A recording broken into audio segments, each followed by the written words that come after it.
পর্যাপ্ত মজুদ থাকার দাবি করা হলেও সারা দেশের পাম্পে তেলের জন্য চলছে হাহাকার। অনেক ফিলিং স্টেশন সরবরাহের অভাবে বন্ধ হয়ে গেছে। যেগুলো খোলা রয়েছে সেগুলোতে তেল নিতে গ্রাহকদের দীর্ঘ সময় লাইনে দাঁড়িয়ে থাকতে হচ্ছে। এদিকে অবৈধ মজুদের বিরুদ্ধে দেশজুড়ে অভিযান চালাচ্ছে প্রশাসন।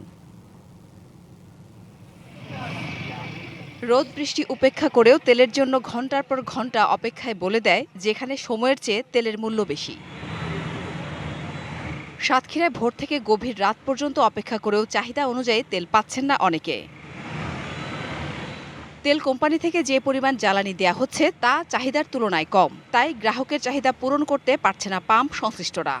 এই তেলের অপেক্ষা বসে থাকা লাগে, সময় যায়, অফিসের টাইম মেনটেন করতে পারে না। আমার এই গাড়ির ভাড়া সব জীবন যাপন আমার সব, তা আমরা এসে ফিরে যাচ্ছি বারবার, এই আমরা তেল পাচ্ছি না, তাহলে আমরা কীভাবে সংসার চালাবো। তেলের সংকট গাইবান্ধায়ও। সকাল ৯টা থেকে তেল দেওয়ার নির্ধারিত সময় থাকলেও ভোর হতেই ভিড় করেন মোটরসাইকেল চালকরা। মজুতদারি ঠেকাতেও নেওয়া হয় নানা পদক্ষেপ। পাম্পে নিয়োগ দেওয়া হয়েছে ট্যাগ অফিসার।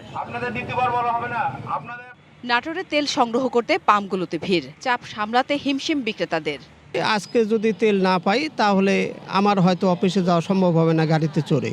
তেল নেওয়ার জন্য যদি সিরিয়ালে 2-3 ঘন্টা থাকি তাহলে আমাদের চাকরি থাকবে না। 200 টাকা তেলের জন্য দেখা যাচ্ছে প্রতিটা পাম্পে ঘোরা লাগে, 1 লিটার এমনি শেষ হয়ে যাচ্ছে। সরবরাহ কম থাকায় জেলার বেশিরভাগ পাম্পে বিক্রি বন্ধ হয়ে গেছে। নগদ নিয়ে এলো হার না মানা হার অফার। সর্বনিম্ন 10,000 টাকা রেমিটেন্স নগদে পাঠালে থাকছে স্বর্ণের হার জেতার সুযোগ। অন্যদিকে প্রশাসনের দাবি, প্রয়োজনের তুলনায় বেশি তেল সংগ্রহ করায় সংকট আরও বেড়েছে। মানুষের চাহিদা ওভার, কারো 100 টাকা লাগার কথা সে ট্যাঙ্কি ভর্তি করে তেল নিচ্ছে, এই তেলগুলো নিয়ে যা বাইরে ঢালতিছে, আবার সেই গাড়ি ভিড়তিছে। সংকট অব্যাহত থাকলে পরিবহন খরচ ও বড় মৌসুমে ফসল উৎপাদনের খরচ বৃদ্ধির শঙ্কা ক্রমেই তৈরি হচ্ছে। এদিকে চুয়াডাঙ্গায় দ্বিতীয় দিনে ফুয়েল কার্ড বিতরণ করা হচ্ছে। ভোর থেকেই স্ব-স্ব উপজেলা পরিষদে গিয়ে লাইনে দাঁড়িয়েছিলেন অনেকে। বুধবার থেকে শুধুমাত্র ফুয়েল কার্ডধারী যানবাহনে জ্বালানি তেল সরবরাহ করা হবে।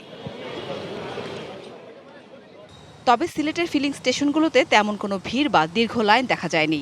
কোনো পাম্পে মিলছে শুধু পেট্রোল। চাহিদা অনুযায়ী যোগান মিলছে না বলে অভিযোগ পাম্প মালিকদের। প্রতিটি পাম্পে মোতায়েন রয়েছে পুলিশ।